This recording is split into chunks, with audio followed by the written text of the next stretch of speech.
నమస్తే, welcome to Disha TV. Operation Kagar సంబంధించినటువంటి ఏదైతే ఆపరేషన్ నడుస్తూ ఉందో అది చివరి అంకానికి చేరుకునే సమయంలో చాలామంది నాయకులు కూడా ఇంకా ఎక్కడున్నారనే ఆచూకీ తెలియని పరిస్థితిలో ఈరోజు ఎవరైతే గణపతి ఉన్నారో మావోయిస్ట్ నేత గణపతి అక్కడ కేంద్ర ప్రభుత్వానికి సంబంధించినటువంటి అమిత్ షా గారి ఆధ్వర్యంలో అక్కడ ఢిల్లీలో ఉన్నారనే సమాచారం అయితే పెద్ద ఎత్తున కూడా ఇప్పుడు తెలుగు రాష్ట్రాల్లో సంచలనంగా మారింది. రేవంత్ రెడ్డి అక్కడే ఉండడం, మిగతా నాయకులు కావచ్చు, అధికారులు అక్కడే ఉండడం ఈ అంశానికి బలం చేకూరుస్తూ ఉంది. ఒకసారి ఈ అంశం గురించి మాట్లాడుకునే ప్రయత్నం చేద్దాం.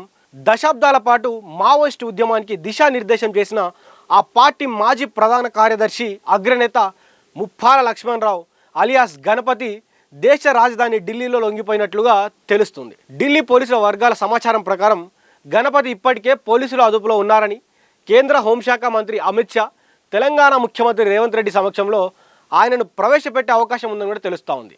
అయితే 2026 నాటికి మార్చి నాటికి నక్సలిజాన్ని పూర్తిగా అంతం చేయాలని కేంద్రం ఒక టార్గెట్ని పెట్టుకుంది. ఆ టార్గెట్ సమీపిస్తూ ఉన్న తరుణంలో చాలామంది కూడా లొంగిపోతూ ఉన్నారు. ఈ లొంగుబాట్ల పర్వం అనేది నడుస్తూ ఉంది. అయితే దీనికి తోడు తెలంగాణ డీజీపీ ఎవరైతే శివధర్ రెడ్డి ఉన్నారో, అదేవిధంగా ఇంటెలిజెన్స్ బ్యూరో చీఫ్ ఐజీ ఎవరైతే సుమతి ఉన్నారో ప్రస్తుతం ఢిల్లీలోనే ఉండటం ఈ వార్తలకు మరింత బలాన్ని చేకూర్చుతుంది. అయితే గత కొన్ని వారాలుగా మనం చూసుకున్నట్లయితే మావోయిస్ట్ పార్టీకి చెందినటువంటి కొంతమంది నేతలు ఎవరైతే ఉన్నారో ఒకసారి చూసుకుంది తిప్పిరి తిరుపతి కావచ్చు, అదేవిధంగా మరికొంతమంది నాయకులు ఈ ఇష్యూలో వాళ్ళు అక్కడికి వెళ్ళి లొంగిపోయినటువంటి పరిస్థితి కనబడతా ఉంది. వాళ్ళు లొంగిపోయిన తర్వాత కూడా చాలామంది కూడా వరుసగా వచ్చి లొంగిపోయినటువంటి పరిస్థితి. అందరూ కూడా మన తెలంగాణ ప్రభుత్వం ముందు లొంగిపోయారు. కానీ ఆ రోజు నుంచి ఎప్పుడైతే దేవ్జీ వీళ్ళందరూ వరుసగా లొంగిపోయిన తర్వాత గణపతి ఎక్కడున్నాడనే చర్చ అయితే మొదలు కావడం జరిగింది. గణపతి ఎక్కడ ఉన్నాడు, అసలు గణపతి ఆచూకీ ఉందా, లేకపోతే అడవిలోనే అంతమైపోయాడనే కూడా పెద్ద ఎత్తున చర్చలు నడిచినాయి.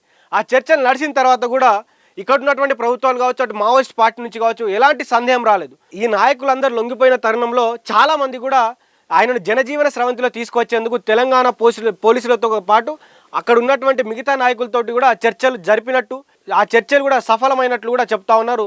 అయితే సుదీర్ఘకాలంగా అజ్ఞాత జీవితాన్ని గడిపిన గణపతి భారత కమ్యూనిస్ట్ పార్టీ మావోయిస్ట్ పార్టీకి సంబంధించినటువంటి ప్రధాన కార్యదర్శిగా పనిచేశారు. దాదాపుగా 4 దశాబ్దాలుగా మావోయిస్ట్ ఉద్యమాన్ని నడిపించిన ఆయనపై అనేక రాష్ట్రాల్లో కేసులు ఉన్నాయి. ముఖ్యంగా తెలంగాణ, ఆంధ్రప్రదేశ్, ఛత్తీస్గఢ్, మహారాష్ట్ర రాష్ట్రాల్లో జరిగిన పలువురు హింసాత్మక ఘటనలో ఆయన పేరు భద్రతా దళాల హిట్ లిస్ట్లో ఉంది. గత కొంతకాలంగా గణపతి తీవ్ర అనారోగ్యంతో ఉన్నట్లు కూడా తెలుస్తూ ఉంది. ఆయనకు మెరుగైన వైద్యం అందజేయాలని కుటుంబం కూడా విన్నపం చేసింది. అలాగే చాలామంది కూడా ఆయన ఆరోగ్యం బాగాలేదు, తను బయటికి రావాలని కూడా కోరుకున్నటువంటి పరిస్థితి. ఆయన సంబంధించినటువంటి ఏదైతే ప్యాకేజ్ ఉందో ఆయనకు హెల్త్ పరంగా కావచ్చు, అదేవిధంగా తను బయట నివసించడానికి ఆ ప్యాకేజీ పట్ల కూడా సానుకూలంగా స్పందించినట్లు పోలీసు వర్గాల ద్వారా సమాచారం అందుతూ ఉంది. అయితే దీనిపై ప్రభుత్వం లేదా పోలీస్ శాఖ నుంచి ఎలాంటి అధికారిక ప్రకటన ఇంకా రాలేదు. సో అధికారిక ప్రకటన రావాల్సి ఉంది. ఒకవేళ గణపతి లొంగుబాటు నిజమైతే భారత మావోయిస్ట్ పార్టీ ఉద్యమ చరిత్రలో సుదీర్ఘ అధ్యాయం ముగిసినట్లేనని విశ్లేషకులు చెప్తా ఉన్నారు. ఎందుకంటే ఒకరి తర్వాత ఇప్పుడు గణపతి లోపలే ఉన్నాడని కూడా చాలా రోజుల నుంచి చెప్తా ఉన్నారు. కానీ గణపతి యొక్క వయసు మితిపోయిపోయింది. సో గణపతి బయటికి వచ్చి లొంగిపోతాడు.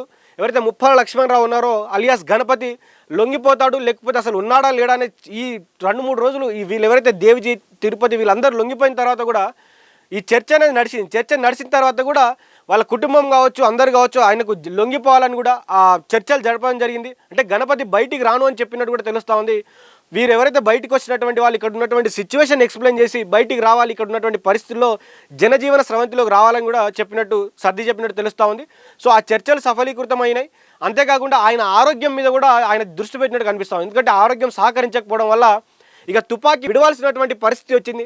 అందుకని తుపాకీని విడిచి ఆయన జనజీవన స్రవంతిలోకి వస్తున్నట్టు కూడా తెలుస్తూ ఉంది. ప్రస్తుతం అమిత్ షా గారి దగ్గర ఉన్నట్టు కూడా తెలుస్తుంది. ఢిల్లీలో ఆయన సంబంధించినటువంటి ఒక దగ్గర ఆయన పెట్టినట్టు కూడా తెలుస్తూ ఉంది.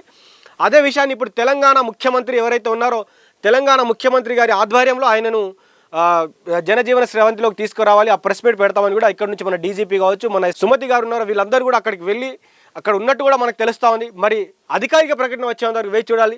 మరి నిజంగా గణపతి గారు లొంగిపోతే ఇక మావోయిస్ట్ పార్టీ ఆ పార్టీ కావచ్చు, ఆ ఉద్యమానికి ఇక ముగింపు పలికినట్టు అని కూడా చెప్పుకోవచ్చు. సో చూద్దాం రేపటి వరకు ఎలాంటి అధికారిక ప్రకటన వస్తుందో, ఎలాంటి ప్రకటన వారు చేస్తారో కూడా వేచి చూద్దాం. చూస్తూనే ఉండండి దిశ టీవీ.